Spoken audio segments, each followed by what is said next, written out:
Welcome to the One Thing podcast, where we all get to usher in the new age of humanity, what we call Homo Spiritus, by practicing dancing with the one thing that individuals, communities, and countries have yet to try en masse. That one thing that we are referring to is the connection to the higher self part of our true self anatomy that people call by various different names around the world and throughout time and throughout cultures. Our prime directive, above all else, as Lori and I view this, is to make and constantly return to Tat, the one thing, connection with Tat, day in and day out as our first step in dealing with problems in our lives, rather than viewing life problems as things we can solve separately from Tat, and then we'll come back to the one thing connection later. So in this episode, we're going to be focusing on choosing the most serving new world order. And before you panic about New World Order, we'll go into what we mean by that. We're going to look at how there has always been a world order of one kind or another, and that has been dominated by one group or another. And we'll explore the choice that Lori and I believe we currently face in selecting the new world order we'll support. And we'll offer our perspectives about the world order that we believe best preserves genuine freedom and promotes our connection with the one thing. And we'll wrap up by proposing some steps you can take to help ensure that the world order you want next is the one that prevails. Oh, that and sounds looks so like we juicy. have a kitty visiting us. She wants in on the New World Order too. She does. One of our two kitties, Isabel. Yes, Isabel, right. So this is juicy. So happy to be with you right now. So let's just define in a general way world order. We're going to say that a world order, in general, a world order is a mechanism implemented by a dominant culture, country, or religion to organize and control humanity. And we feel that the leaders of this kind of world order, and it's laced throughout history, as David will talk about, the leaders believe that this world order is good for the good of humanity, and they present it as such as well, even if they don't believe it.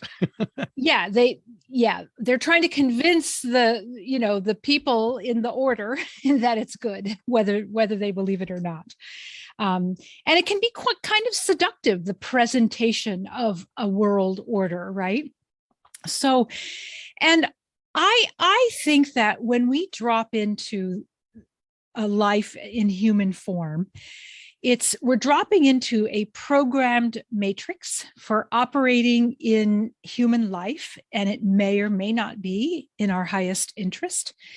And there's a way out. And we knew that on a soul level. We knew that when we checked the box and said, yes, I'm going to drop into this matrix, and I am going to follow the popcorn trail or the breadcrumb trail of my heart and my soul, and it will show me the way through. And that whole experience expands the universe. And that's the reason we do it. Mm-hmm. Yes, indeed. And a lot of people that I talk to seem to talk as though there's never been a world order before, and now there's a world order that's emerging, and we have to oppose it no matter what. And so the first potentially shocking thing, at least for some who are watching or listening to this podcast, is that the idea that there's been no world order until now really reflects ignorance about history. That since the 1500s, there's always been a world order, and arguably world order goes all the way back to ancient Greece and Rome and China as well, ancient China. There have been world orders in parts of the world that have been dominated by a particular group, and that group that runs the politics and runs the economics of a very large region of the world. They are the ones that are in charge of, if you will, for better or worse, that period's world order. So there's almost always been a world order of one kind or another. So I really want to encourage you to disavow any thoughts you've had that think that, this is the first time we're dealing with a world order. It's not. Right. This world order right now is a little different from ones in the past, which we'll get into in a moment. But what we want to focus on in this episode is about how we need to be thinking about the next world order we want, because the world order that has existed since World War II's end is now ending, arguably has already ended. And so we need to be thinking about the next world order we want, instead of believing the false notion that there's never been a world order until now. Yeah, well said. And also to add to that is that not only is it the next world order we want, it's of our choosing. Like, we don't have to be pawns in the game. We get to be at choice. And perhaps for the first time in human history. Right. And it's going to be the loudest voice that will actually take the stage, so to speak. And so our objective in all of this work is to give people information and tools so that they can make the wisest choice and hear it coming from their heart and their soul, and not be bamboozled by words just coming out of people's leaders' mouths, so to speak. So today, the way David and I see it, we're just going to sort of do a broad brushstroke. We see that there are two primary competing world orders, not that there aren't other smaller factions of orders trying to sort of have their voice, but and we also want to just say up front that we don't have all the information on world order as it plays out today, but we do know that it's not helpful to pretend that there shouldn't be or won't be continue to be a world order. That's just kind of the way humanity tends to work. So the more useful question is, what kind of world order do each of us want to support and participate in? Where do we want to flow our energy? Because that matters, because we're all made up of energy. We live on a planet that is matter, and the way we vote, the way we spend our dollars or currency, the choices we make is an investment of energy, and it adds up and it matters a lot. Mm-hmm. Yes, it matters a whole lot.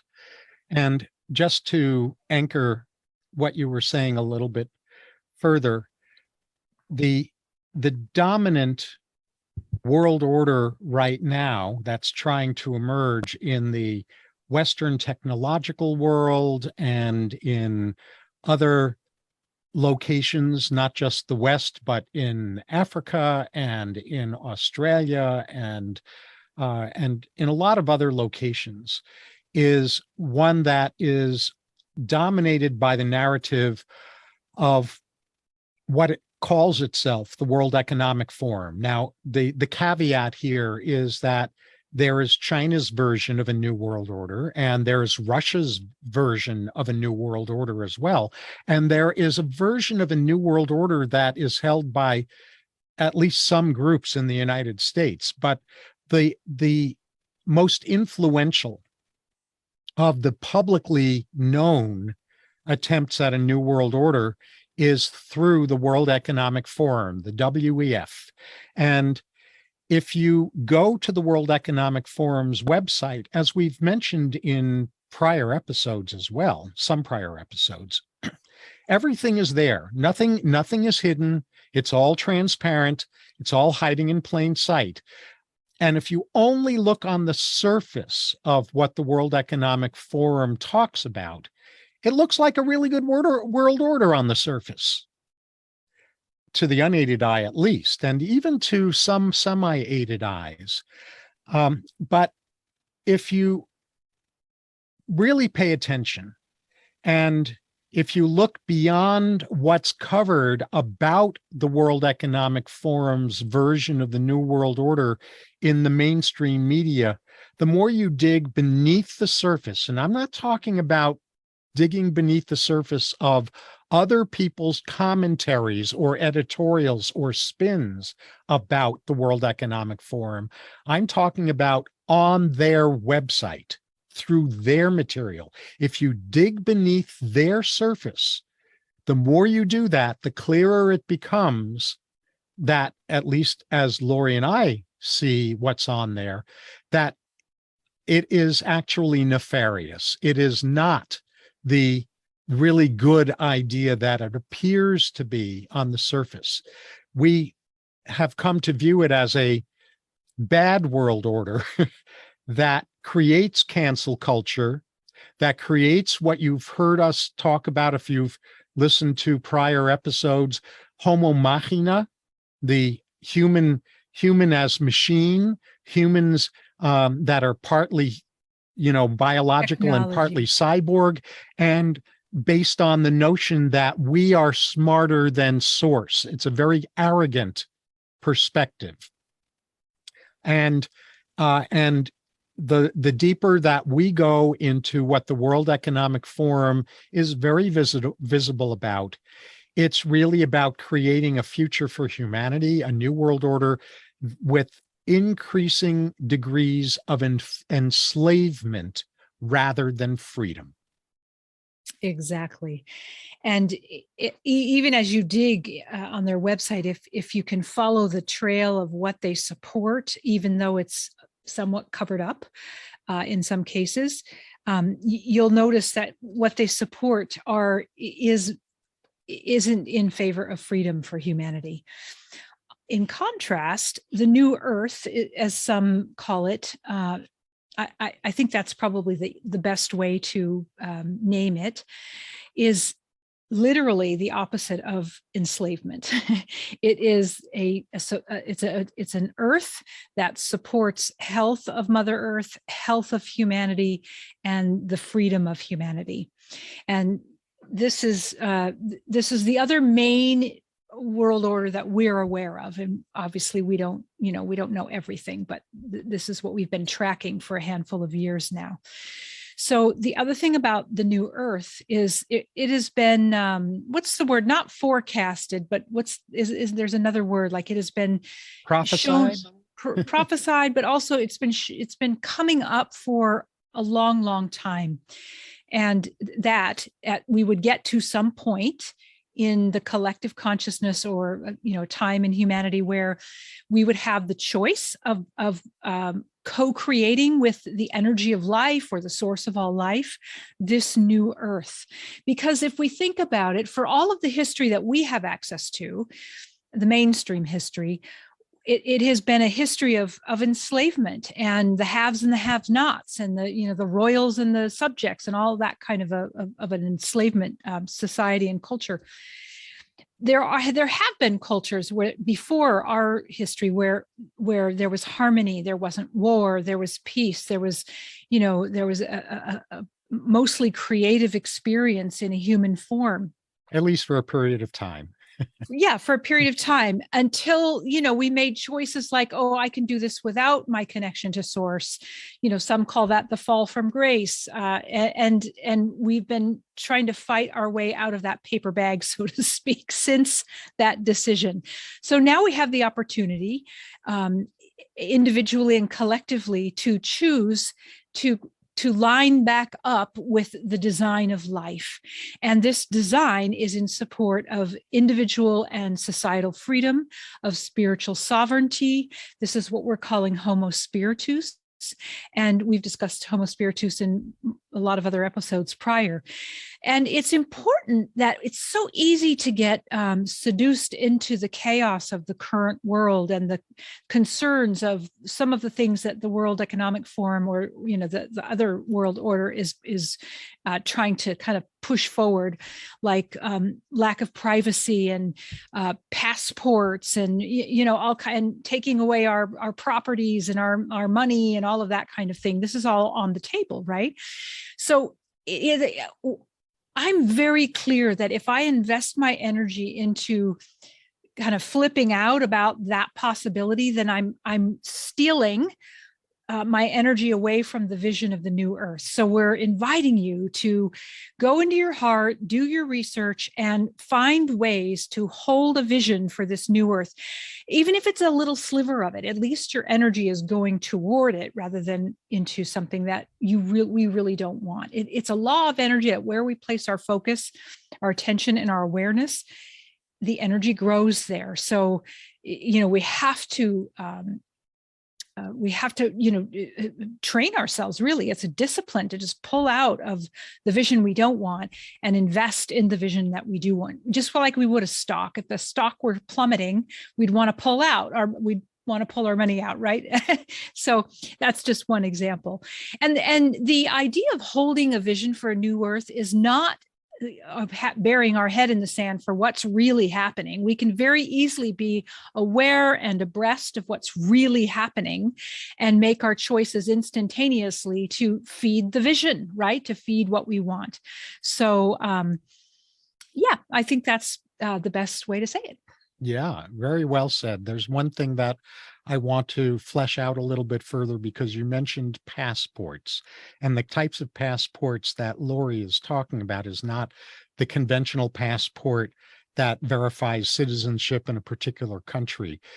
What we're talking about about passports in this episode is things like vaccine passports, social currency passports. How conforming are you to a particular society's mainstream rules and things along those And lines. China actually already has this, in the beginning stages of engagement. So Yes, this is not far out stuff. it's not theoretical. It's not. It's actually happening. And we're America is the land of freedom, and David and I are very devoted to standing for and doing whatever it takes to maintain not only the freedom for our country, but for the world.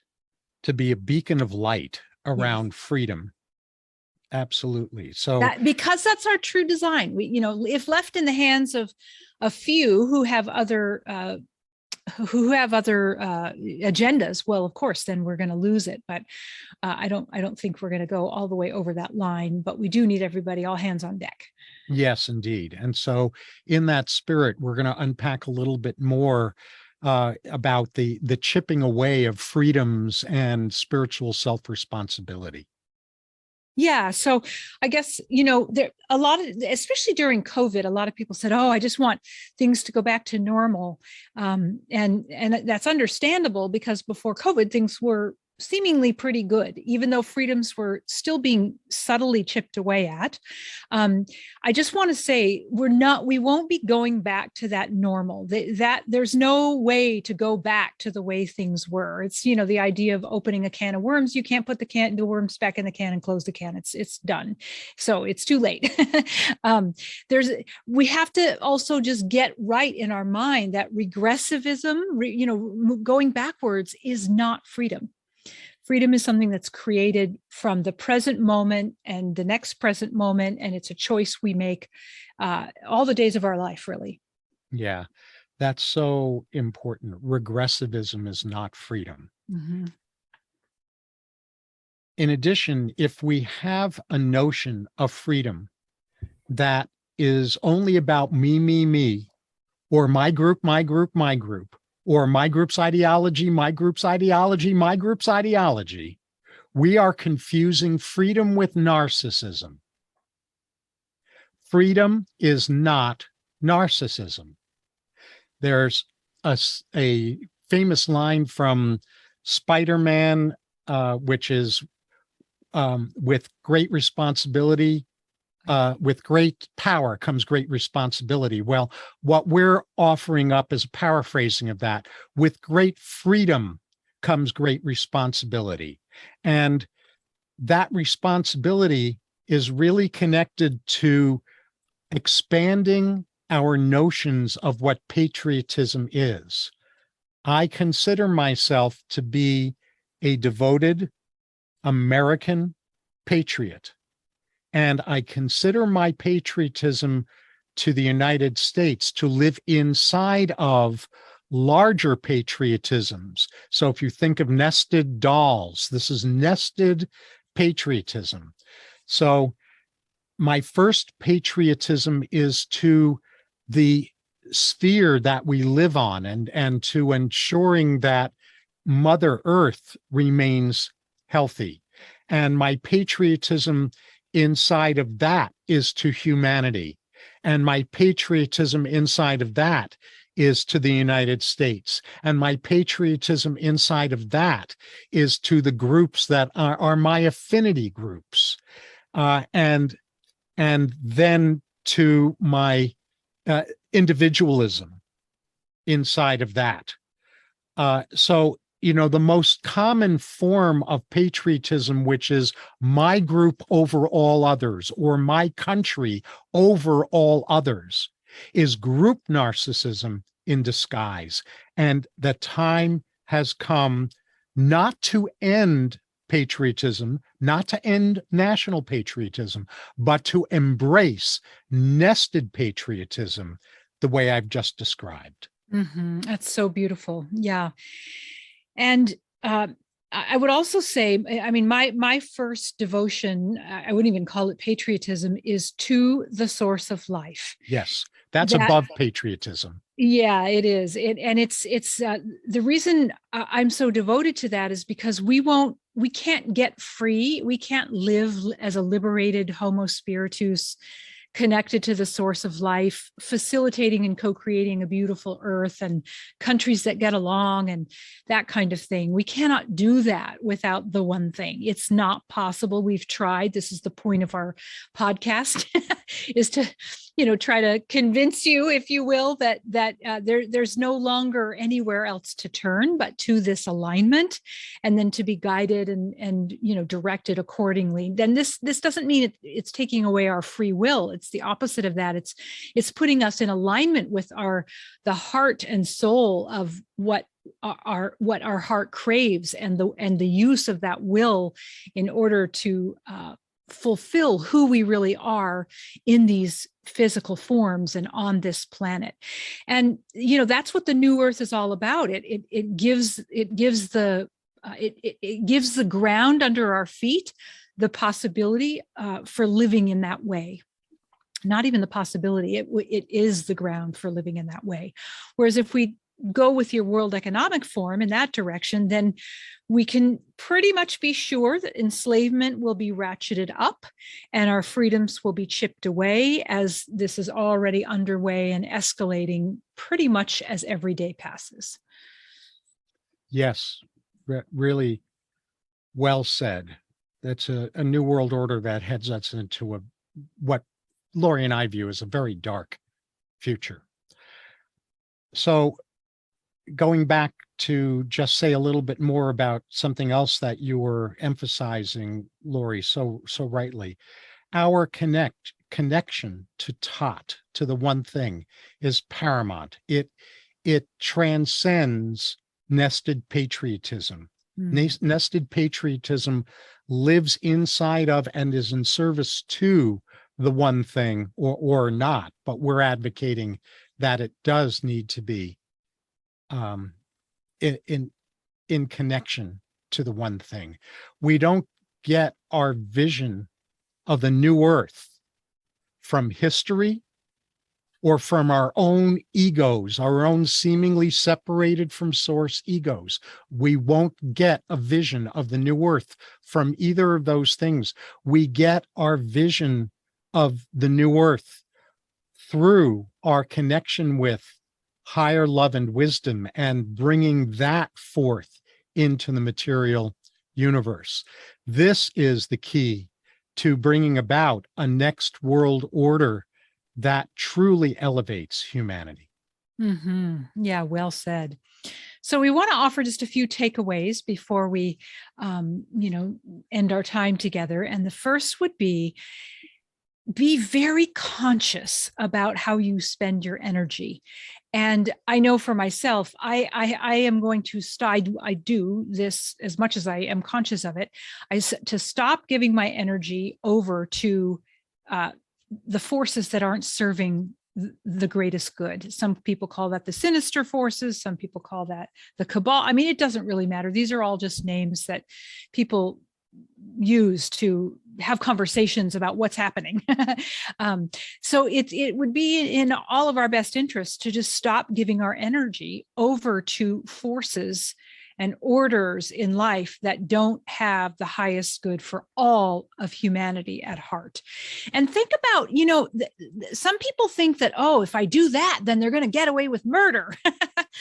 But the opposite is true. Think about the war on drugs back in the 80s and how, there was this big movement to get rid of drugs, and all this energy went into going against drugs, and it's worse today than it was then. So it speaks to a law of energy, that where we give our energy, it grows. And so if we are going to push against an order that we don't like, we'll just bring it in. But if we unhook from it and pivot ourselves toward a world order, a new earth that we are choosing, that's a right use and investment of our energy. Right on. So that's takeaway number one, is to reiterate it. Stop giving your energy to over attention on the sinister. Right? Over attention. Don't ignore it, but don't over attend to that. And notice when you get, sorry, honey, I just want to throw go ahead. Notice when you get when you have a charge, or when you're triggered by it, that's when it's got its hooks in us, right? And then personally, my devotion is to return that energy back to the one thing, because it's not my energy anyway, and I'm using it poorly by being triggered by something. So anyway. Mm-hmm. The second takeaway we want to impress upon you is to research the World Economic Forum's vision for the future of humanity. Don't research it by believing the editorials or the coverage about what the World Economic Forum allegedly says, either by those who support it or by those who oppose it. Don't do it that way. Our recommendation very strongly is read the World Economic Forum's own statements about how they view the building of the future of humanity. And again, in order to do that, you've got to dig beneath their surface messaging on their website and look at the details about Plan 2030 and things along those lines. And you need to use your heart in this process as well as your head. If you only use your head, it'll scare you, and you'll read things that aren't there. That's true. And remember that locked inside of virtually everything is some kind of grain or pebble or boulder of truth. So you'll see things in their material that you'll say, well, you know what? That doesn't sound too bad. And some of those things aren't too bad. They don't sound too bad, except when looked at in the framing, the overall framing of that vision. Then they start to look different from those grains of truth. And in addition to researching the World Economic Forum's own narrative about itself, also research Fifth Dimension, New Earth, sovereignty, and freedom. And there are a lot of different sources for that different people are more drawn to than others, because there are different ways of naming all of that, from metaphysical to more scientifically based. And based on your research, get clear about which of those two versions of freedom you support. Exactly. And then practice the side that you're going to give your energy to in your life. Practice the visioning of it, practice the upgrading of it in your life. We build energy by practice. Yes. And part of the practicing involves recognizing that we can't choose both. We can't choose both visions. It's going to, in the end, boil down to each of us deciding which of these versions of the future of humanity and the future of freedom that we support. It's really not possible to have one foot in one world and one foot in the other. Exactly. And they say that about fear and love. We can't have both at the same time. We're either going to choose fear or we're going to choose love. I would say that the World Economic falls under the umbrella of fear and the New Earth falls under the umbrella of love. And we must pick one or the other because we can't hold both in our system at the same time. Indeed. And so building on what Lori was just saying about practicing embodying whichever of those perspectives you embrace, you side with, as that becomes more and more well practiced in you, then the final takeaway is catalyze that vision in whatever your chosen spheres of influence happen to be. Exactly. Because none of us can do all that needs to be done.